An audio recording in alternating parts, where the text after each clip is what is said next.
പോലീസുമായിട്ട് പൂരത്തെ അട്ടിമറിച്ച് വീണ്ടും 2016 ആവർത്തിക്കാനായിരുന്നു സുനിൽകുമാർ ശ്രമിച്ചത്. അതിന് സുനിൽകുമാറിന് കഴിഞ്ഞില്ല. ആ സുനിൽകുമാറിന് അതിന് കഴിയാതെ പോയ സുനിൽകുമാർ ഇപ്പം സുനിൽകുമാറിന് വാസ്തവത്തിൽ മാനസിക വിഭ്രാന്തിയാണ്. മലയാളത്തിൽ പറഞ്ഞ ഭ്രാന്തെന്നർത്ഥം. ഒരുതരം രാഷ്ട്രീയ മാനസിക വിഭ്രാന്തി അദ്ദേഹത്തിന് ബാധിച്ചിട്ടുണ്ട്. അതുകൊണ്ടാണ് അദ്ദേഹം പറയുന്നത് PV അൻവർ പറഞ്ഞത് ശരിയാണ്, PV അൻവർ പറഞ്ഞ ഭാഷ ശരിയാണെന്ന് പറയുന്നത്. ഞങ്ങൾ പറയുന്നു PV അൻവർ പറഞ്ഞത് ശരിയാണെങ്കിൽ, സുനിൽകുമാർ പറയുന്നത് ശരിയാണെങ്കിൽ പോലീസുമായി ഗൂഢാലോചന നടത്തിയത് സുനിൽകുമാറാണ്. അത് ജനങ്ങൾ മനസ്സിലാക്കി.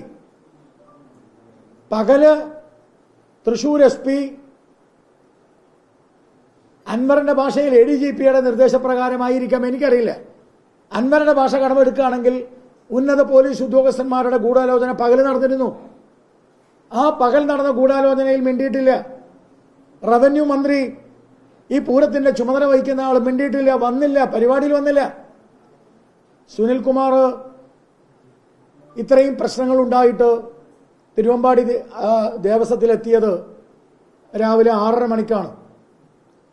പൂരം കലക്കാൻ, കലക്കവെള്ളത്തിൽ മീൻ പിടിക്കാൻ സുനിൽകുമാർ ശ്രമിച്ചു. അതിന് ജനങ്ങൾ കൊടുത്ത മറുപടിയാണ് പൂരത്തിന്റെ അന്തകനാണ് സുനിൽകുമാർ എന്ന പ്രഖ്യാപനം. അതിലിപ്പോ ഈ കൊതിക്കറിവ് കാണിച്ചിട്ട് യാതൊരു കാര്യവുമില്ല. അതുകൊണ്ട് ഭാരതീയ ജനതാ പാർട്ടി ഈ കാര്യം വളരെ സുവ്യക്തമായി സൂചിപ്പിച്ചുകൊണ്ട് ഹൈക്കോടതിയിൽ റിട്ട് കൊടുത്തു. റിട്ട് കൊടുത്തത് ഞാനാണ്. സുനിൽകുമാർ പറയുന്നത്, PV അൻവർ പറയുന്നത് പൂരത്തിന്റെ റിപ്പോർട്ട് വരുത്തുന്നതാണ്. പൂരത്തിന്റെ പോലീസ് റിപ്പോർട്ട് വരണമെങ്കിൽ പരാതി കൊടുക്കണം. സുനിൽകുമാർ പരാതി കൊടുത്തോ? എന്തുകൊണ്ട് പരാതി കൊടുത്തില്ല? പൂരത്തിൽ ഈ പ്രശ്നമുണ്ടായപ്പോൾ സുനിൽകുമാർ പരാതി കൊടുക്കാതിരിക്കാൻ കാരണം സുനിൽകുമാറാണ് പൂരത്തിന്റെ അന്തകനായി മാറാനുള്ള ശ്രമം നടത്തിയത്. അതുകൊണ്ടാണ് പരാതി കൊടുക്കാതിരുന്നത്. പരാതി കൊടുത്തത് ഞാനാണ്. അത് ഹൈക്കോടതിയിൽ കൊടുത്തു പരാതി. അത് ആഭ്യന്തര സെക്രട്ടറിക്ക് പരാതി കൊടുത്തു. ആ റിപ്പോർട്ട് ആദ്യം കിട്ടേണ്ടത് പരാതിക്കാരനാണ്. പരാതിക്കാരൻ എന്ന നിലയിൽ ഗവൺമെന്റിന്റെ, പോലീസിന്റെ, ആഭ്യന്തര വകുപ്പിന്റെ റിപ്പോർട്ട് ഞാൻ തന്നെ വെളിച്ചത്ത് കൊണ്ടുവരുന്നതാണ്. ഏത് റിപ്പോർട്ടാണെങ്കിലും ആ റിപ്പോർട്ട് ആർക്കെതിരാണെങ്കിലും ആ റിപ്പോർട്ട്, അതിന്റെ ഉള്ളടക്കം ഞങ്ങൾ തന്നെ കൊണ്ടുവരും. ആ റിപ്പോർട്ട് വരട്ടെ എന്ന് സുനിൽകുമാർ പറയുന്നത് ബാലിശമാണ്, അല്പത്തരമാണ്. സുനിൽകുമാറിന് വേണമെങ്കിൽ നിയമസഭയിൽ അയാളുടെ മന്ത്രിമാരെ വെച്ചിട്ട് ചോദിക്കാം, എന്തുകൊണ്ട് ചോദിച്ചില്ല, നിയമസഭയിൽ എന്തുകൊണ്ട് ഉന്നയിച്ചില്ല.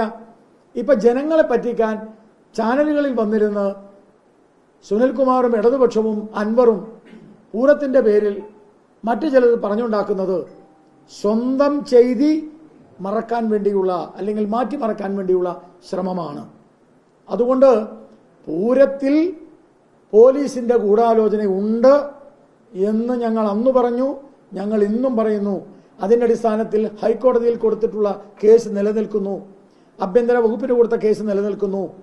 ആ ഗൂഢാലോചന സുനിൽകുമാറും ഇടതുപക്ഷവും പോലീസുമായി ചേർന്ന ഗൂഢാലോചനയാണ്. പൂരത്തിന്റെ 2016 പോലെ 2024 പോലീസിന്റെ പൂരത്തിന്റെ രക്ഷകനായി വരാനാണ് സുനിൽകുമാർ ശ്രമിച്ചത്. പക്ഷേ ജനങ്ങൾ മനസ്സിലാക്കി അദ്ദേഹം പൂരത്തിന്റെ അന്തകനാണെന്ന്. അതാണ് പരാജയത്തിന്റെ കാരണം. ഒരു ADGPക്കെതിരെ ഒരു ചുക്കും ചെയ്യാൻ മുഖ്യമന്ത്രിക്ക് കഴിയില്ല. ADGPക്കെതിരെയോ ഏതെങ്കിലും ഉന്നത പോലീസുകാർക്കെതിരെയോ ഒന്നും ഒരു ചുക്കും ചെയ്യാൻ പറ്റില്ല.